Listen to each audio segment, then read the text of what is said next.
Hello, and welcome to How to Have Effective Meetings. My name is Teresa Schneider. This recording is part of my minor in Leadership Communications at Missouri University of Science and Technology, and this webinar is developed as an independent study in discussion and conference methods.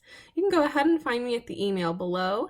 Thank you so much for tuning in, and I hope you get a lot of useful information on how to have great meetings. So before we really start diving into how to have great meetings, we really need to find what is a meeting. So obviously there are lots of definitions. A meeting is an organized group of people who meet in a specific location to discuss a great topic for a specific waste of time.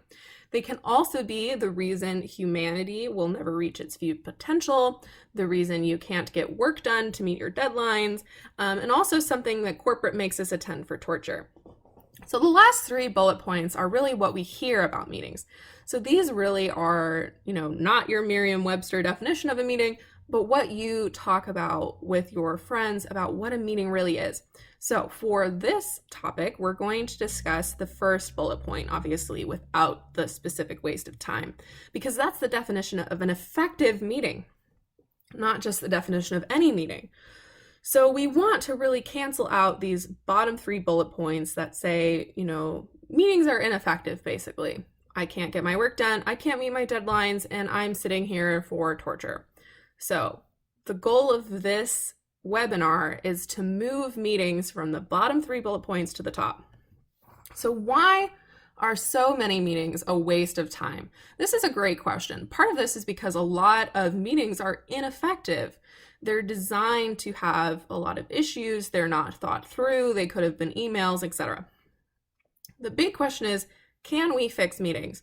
Short answer, it depends. Long answer, there's a lot of variables that go into having a meeting. It's a lot more than just scheduling that time on your Microsoft Outlook and having the people show up. So go ahead and continue to watch this webinar, and we'll go into ways that we can fix meetings. And the big question is, can it work for me?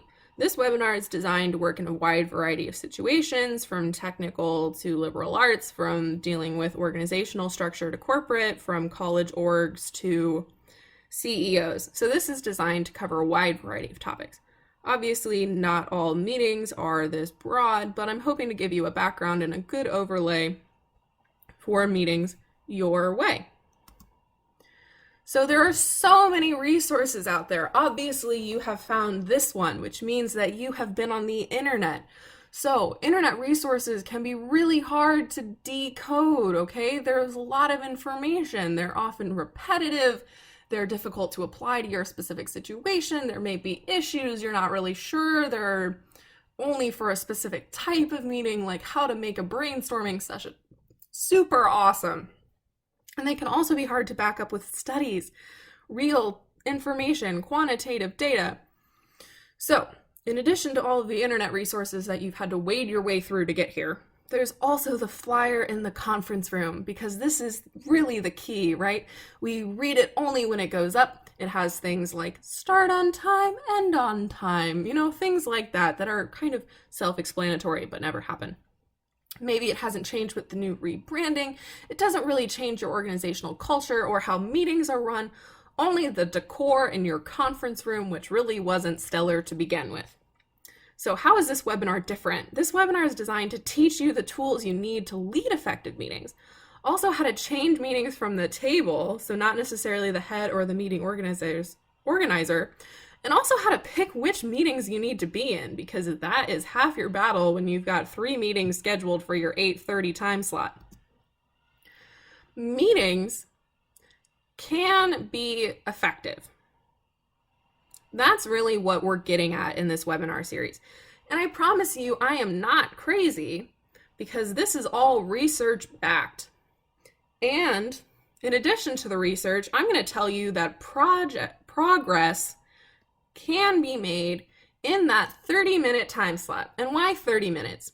There are lots of reasons for just a 30-minute meeting, a lot of them being focus, people's inability to put away their cell phones and things like that. But we'll go over that in the last session.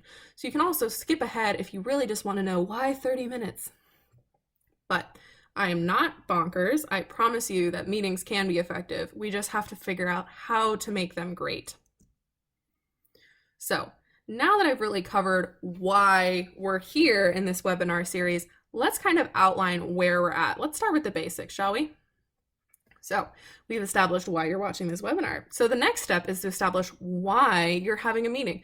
This is probably the most crucial part of having meetings because why is so often skipped.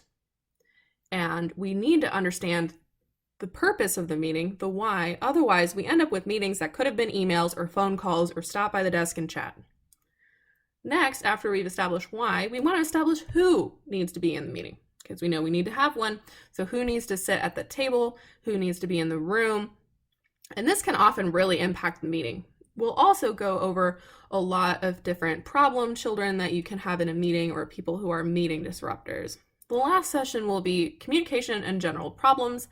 This will cover agendas and minutes, those difficult discussions, those sidebars, and also which meetings you need to attend out of the 3 that you have for your 8:30 time slot. And we'll also go over how to schedule an effective 30-minute meeting. So that one's really your key wrap up that includes the other 2. So what makes me qualified to teach you about meetings? So obviously I am not a baby in a lemon diaper. I've had over a year at a Fortune 500 company. I've also studied this entire semester of research on meetings and discussion methods and conference teachings as well. And also I've done quite a bit of research on how to assemble a webinar, which hopefully this isn't a bad format for you. And over my 5 years of engineering school, I have a special interest in engineering meetings. So that's really where this thing is going. Engineering meetings are often really off the rails. And so I'm really trying to help improve my own work in engineering by having great meetings. So next time we will be covering why should we have meetings, why meetings are important, and also establishing, the purpose of your meeting. So hopefully you tune in to next time. So thank you again for watching the introductory video in how to have effective meetings. You can go ahead and find me at this email address listed here. You can also go down below and drop a comment, and I'll be more than happy to answer your questions. So thank you again for tuning in to how to have effective meetings, and I look forward to hearing from you. Have a great day.